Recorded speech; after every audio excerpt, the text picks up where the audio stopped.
યોગીરાજના પદ સાહિત્યના મર્મને પામવા એક એક પદ ઉપરનું વિવેચન ખૂબ જ શાંતિથી એકાંતમાં કુદરતના ખોળે બેસી ચિંતન મનન કરવા યોગ્ય છે.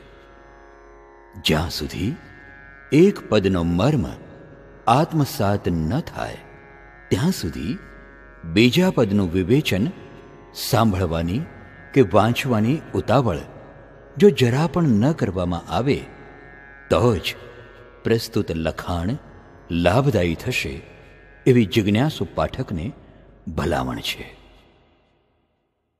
પદ 1. ક્યા સોવે ઉઠ જાગ બાઉ રે, ક્યા સોવે.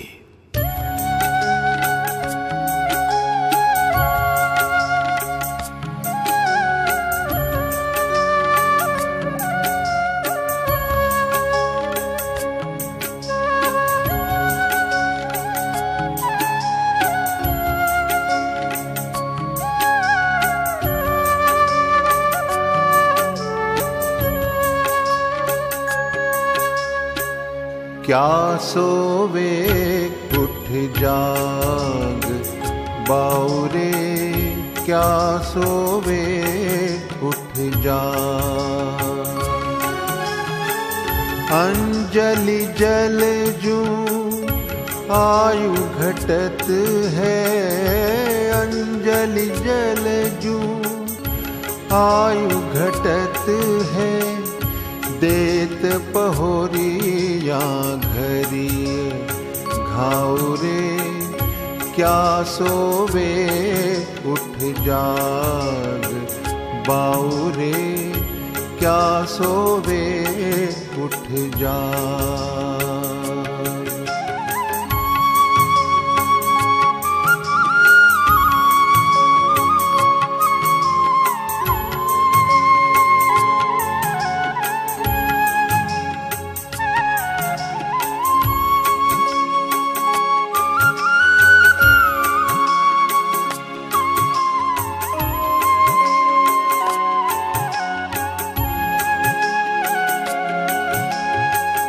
इंद्र चंद्र नागेंद्र मुनीन्द्र चले, इंद्र चंद्र नागेंद्र मुनीन्द्र चले. कौन राजा पति साह राउ रे, कौन राजा पति साह.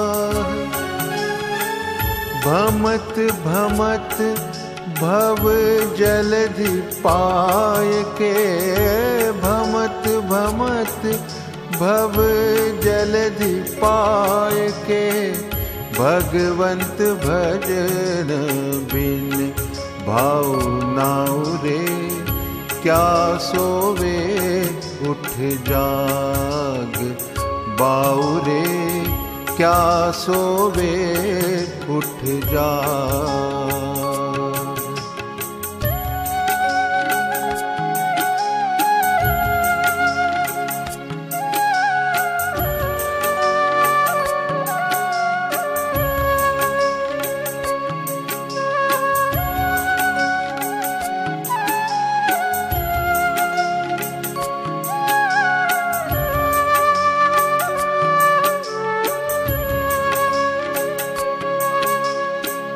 कहाँ विलंब करे अब बाउरे, कहाँ विलंब करे अब बाउरे.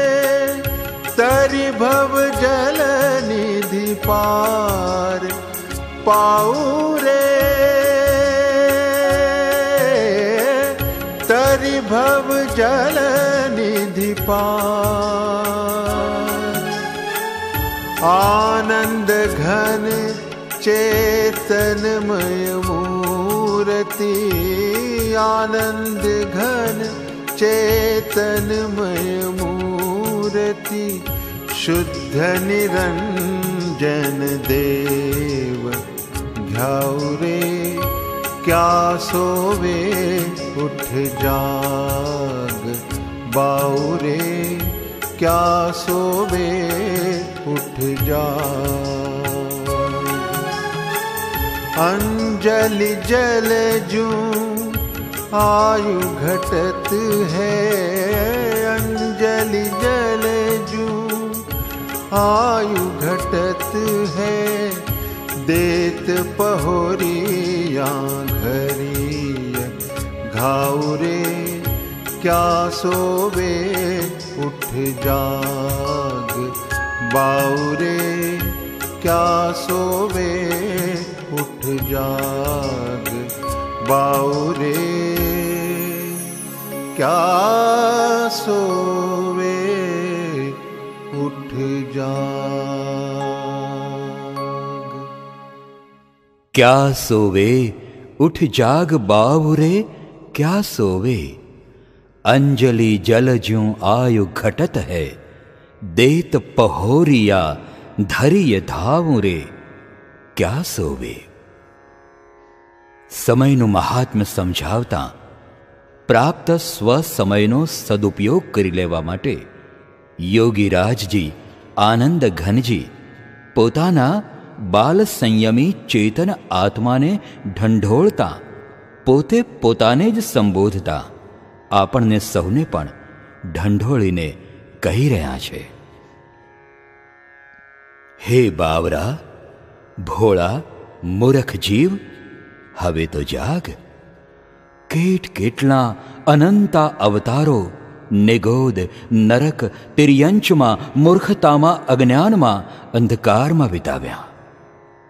માનવ ભવ માનવ દેહ મળ્યો, સવાર થઈ. હવે તો બાવરા જાગ, ઊઠ અને ઉત્થાન કર. કઈ કેટ કેટલી પુણ્ય રાશિ ભેગી થઈ ત્યારે આ મનખા દેહ મળ્યો છે. એ માનવ આયુષ્ય જન્મતાની સાથે જ એક એક આયુષ્ય કર્મના દલિક ખરતા જઈને પળે પળે શ્વાસે શ્વાસે થતા આવીચી મરણથી ઘટી રહ્યું છે. એ તો ખોબામાં અંજલિમાં રહેલા જલની જેમ ક્ષણે ક્ષણે ગળી જઈ રહ્યું છે. કાલો ન યાતઃ વયમેવ યાતાઃ. કાળ નથી વહી રહ્યો, હું જ કાળ પ્રવાહમાં વહી જઈ રહ્યો છું.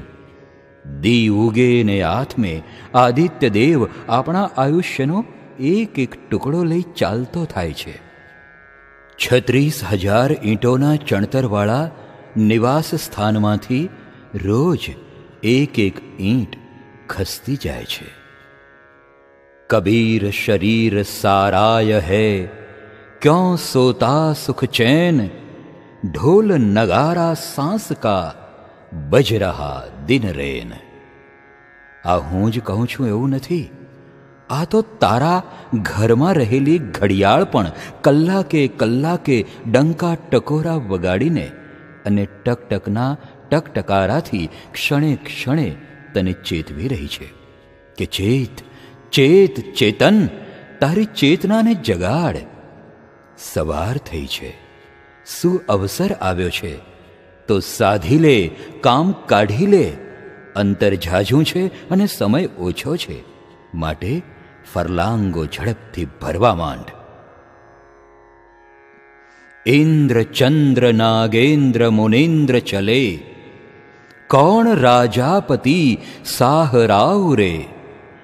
ભમત ભમત ભવ જલધિ પાય કે, ભગવંત ભજન બિન ભાવ નાવ રે ક્યા સોવે. સાગરોપમના દીર્ઘકાલીન આયુષ્યના સ્વામી ઇન્દ્રો વ્યવહાર કાળની ગણના જેની ગતિના આધારે થાય છે તે જ્યોતિષના ચંદ્રો, પાતાલ લોકના નાગેન્દ્રો, પ્રાણ શ્વસન તંત્ર ઉપર નિયંત્રણ ધરાવનારા યોગેન્દ્રો, મુનેન્દ્રો, ગુરુદેવો, ગણધરો, તીર્થંકર ભગવંતો જેવા ઉત્તમ દિવ્ય પુરુષો પણ આયુષ્ય કર્મ સમાપ્ત થઈ ચાલી ગયા હોય તો તું કોણ? તારે વિષાદ શું? જરાસંઘ, રાવણ જેવા પ્રતિવાસુદેવો, કૃષ્ણ લક્ષ્મણ જેવા વાસુદેવો, ચક્રવર્તીઓ, સિકંદર જેવા સમ્રાટો જે બાહુબલી હતા, અઢળક સામગ્રીના સ્વામી હતા, એવાય જ્યાં કાળના કોળિયા થયા હોય, તો પછી તું પણ રાજા હોય, રાજાધિરાજ હોય, શેઠ, સામંત કે શાહુકાર કે પછી રંક હોય, તારું પણ આયુષ્ય સમાપ્ત થયેથી તારે પણ અહીંથી ચલતી પકડવી પડશે. કાળના દૂત યમને કોઈની શરમ આડે આવતી નથી. રાજા હોય કે રંક, સ્ત્રી હોય કે પુરુષ, બાળક હોય, યુવાન નવપરિણીત હોય કે વૃદ્ધ હોય, સાજો હોય કે માંદો, કાળ પૂરો થતાં કાળદૂત એવો યમદૂત તો હાજર થઈ જ જાય છે. કવિ પણ કહે છે, રાજા ગયા, મહારાજા ગયા ને ગયા છે ઇન્દ્ર મુરારી, અચાનક એક દિવસ ઉપડવું, આવશે તારી મારી પણ વારી. આવા અનંતા જન્મ મરણ કરતાં કરતાં ભવસાગરમાં ભમતા ભમતા ભટકતા ભટકતા એ અનંતી ભટકણની અટકણ કરવા માટે, ભવાંત માટે માનવ ભવ અને માનવ દેહ સહિત સર્વ સાનુકૂળ સંયોગ તથા સામગ્રી મળ્યા છે. ભગવાનનું ભજન કે ભગવાનની ભક્તિ અને ભગવદ ભાવરૂપ જે નૌકા ભવસાગર પાર ઉતારનાર મળેલ છે, તે ભક્તિભાવની નૌકામાં ચારિત્રરૂપી જહાજના આધાર વિના આ અફાટ અગાધ ભવસાગર પાર કરવો શક્ય નથી. વ્યવહાર નયથી દેવાલયમાં સ્થાપના નિક્ષેપે રહેલ ભગવંત ભક્તિના આલંબનથી, નિશ્ચનયે અંતઃકરણમાં રહેલ પરમાત્મ સ્વરૂપને પિંડસ્થ, પદસ્થ અને રૂપસ્થ ધ્યાનથી પ્રગટ કરવાનું છે. કહા વિલંબ કરે અબ બાઉ રે, તરી ભવ જલ નિધિ પાર પાઉ રે, આનંદ ઘન ચેતનમય મૂર્તિ, શુદ્ધ નિરંજન દેવ ધ્યાઉ રે, ક્યા વિલંબ કરે અબ બાઉ રે. તો હવે ભવજલ નિધિ પાર ઉતરવા, પાર પામવાના આવા સારા સંયોગો મળ્યા છે, ત્યારે વિલંબ કરવાની મૂર્ખાઈ તો મૂરખ બાઉરે કરીશ નહીં. આનંદના નક્કર સમૂહરૂપ પ્રસન્ન વદના, શુદ્ધ નિરંજન નિષ્કર્મા નિર્મલ દેવની દેવાલયમાં સ્થાપના નિક્ષેપે પ્રાણ પ્રતિષ્ઠિત મૂર્તિને આત્મસ્થ કરી તેનું ધ્યાન ધરતા ધરતા તેના જ જેવું શુદ્ધ નિરંજન, નિરાકાર, નિરપેક્ષ, નિરાલંબ, નિર્મલ, નિરાવરણ આનંદ ઘન બની જઈ ભવસાગર પામ અર્થાત ભવાંત સાધ. યોગીરાજજી અહીં આ પદ દ્વારા સાધનાનો માર્ગ ન બતાવતા ઉપાસનાનો માર્ગ બતાવે છે. ઉપાસના જો કરતા આવડે તો શીઘ્ર ફળદાયી છે. ઉપાસનામાં મનને પ્રભુમય બનાવવા દ્વારા ચિત્તશુદ્ધિ અને વૃત્તિ વિચાર શુદ્ધિ કરવાની છે. સાધનામાં દેહ દમન હોય કષ્ટમય જીવન જીવવા દ્વારા, એટલે કે આચાર શુદ્ધિથી, કૃતિથી વૃત્તિ શુદ્ધિ છે. ઉપાસના શ્રેષ્ઠ છે, કારણ કે જગતની ભૌતિક કે આધ્યાત્મિક તમામ શ્રેષ્ઠ વસ્તુ તેનાથી મળે છે. પ્રભુ જગતમાં છે તો તેની ઉપાસના કરી શકાય છે, પુણ્ય બાંધી શકાય છે, સદગતિ મેળવી શકાય છે. સંસારના દુઃખોથી બચાવનાર, સદગતિ આપનાર, મોક્ષનો માર્ગ બતાવનાર પ્રભુ છે. જો પ્રભુ જ ન હોત કે પછી ન મળ્યા હોત તો અનાર્ય દેશમાં તિર્યંચ કે નરકપણામાં કોની પાસે જાત? કોણ બચાવત? કોણ ઉગારત? એક ઉત્તમોત્તમ વિશિષ્ટ આત્મા ભવ્યાતિભવ્ય સાધના કરી તીર્થંકર થાય છે, ત્યારે તે અષ્ટપ્રાતિહાર્યોથી શોભિત, મોહક, આકર્ષક, 34 અતિશયોથી પ્રભાવક, 35 ગુણ અલંકૃત વાણીથી તીર્થના સ્થાપક, મોક્ષ માર્ગ પ્રરૂપક, મોક્ષ પ્રદાયક, જાગતિક પ્રાકૃતિક બળ નિયામક, જગદગુરુ જગદીશ તીર્થંકર ભગવંતના આલંબનથી અગણિત આત્માઓ ધર્મ પામે છે. સાચી સમજ સાચી દ્રષ્ટિ એટલે કે સમ્યગ જ્ઞાન અને સમ્યગ દ્રષ્ટિ પામે છે. સમકીર્તિ ત્યાગી, વૈરાગી, વિરતિધર અને વિતરાગી બને છે. એ દેવાધિદેવના અંગે અંગના વિશુદ્ધ પરમાણુઓના દર્શન, વંદન, સ્પર્શનથી, દિવ્ય જીનવાણી શ્રવણથી જગતને કંઈક કેટલાય ગણધર ભગવંતો, કેવલી ભગવંતો, શ્રુત કેવળી ભગવંતો, પૂર્વધર મહર્ષિ શ્રુત સ્વામી, શ્રુત જ્ઞાની, આગમજ્ઞ આચાર્ય, ઉપાધ્યાય, સાધુ સાધ્વી ભગવંતો, શ્રાવક શ્રાવિકા, સમ્યક દ્રષ્ટિ મહાત્માઓની મહામૂલી ભેટ મળે છે. જગત સૃષ્ટિ સમસ્ત નવપલ્લવિત થાય છે અને સર્વત્ર પ્રસન્નતા વ્યાપે છે. સુદર્શન ચક્ર એવા ધર્મચક્રનું પ્રવર્તન થાય છે. પ્રાસંગિક સાધના અને ઉપાસનાની તુલના કરીએ તો જણાશે કે સાધનામાં કાયાને કઠોર બનાવવાની હોય છે, જ્યારે ઉપાસનામાં મનને મૃદુ અને હૃદયને મુલાયમ બનાવવાનું હોય છે. સાધનામાં પ્રધાનતા વીર્યાતરાયના ક્ષયોપશમની છે, જ્યાં ત્યાગ અને વૈરાગ્ય મુખ્ય છે, જ્યારે ઉપાસનામાં મોહનીયનો ક્ષયોપશમ છે અને ત્યાં સમર્પણતા શરણાગતિની મુખ્યતા છે. સાધનામાં અહંકાર હોઈ શકે છે, જે સિદ્ધિ પ્રાપ્તિમાં અંતરાયરૂપ બનતો હોય છે, જ્યારે ઉપાસનામાં નમ્રતા, સમર્પિતતા હોવાથી અહંકારને અવકાશ નથી. સંત કવિ કબીરજી કહે છે, પ્રેમ ગલીયતિ સાકરી તામે દોય ન સમાય, જબ मैं रहा तब हरि नहीं, जब हरि रहा तब मैं नहीं. अहम रे अहम તું જાને મરી, હું કંઈ નહીં, પ્રભુ તું જ સર્વ. એ સ્થિતિ આવે તો જીવ તું હરી અને તું હરી તો વાત ખરી. આ ભાવ મહાસતી ચંદન બાલાજી અને મૃગાવતીના પરસ્પરના ક્ષમાપના ભાવમાં તાદૃશ્ય થાય છે. મૃગાવતીજીની કેવી ગુરુભક્તિ અને ગુરુ સમર્પણ ભાવ! મારી ભૂલ કે ઉપયોગ ચૂકી અને ગુરુણીજીને દુઃખ પહોંચાડ્યું. હુંનું હનન થયું અને કેવળ જ્ઞાનનું પ્રગટીકરણ થયું. શિષ્યાને જે મળ્યું તે ગુરુનો પ્રતાપ લેખી ગુરુચરણે ધરી દીધું.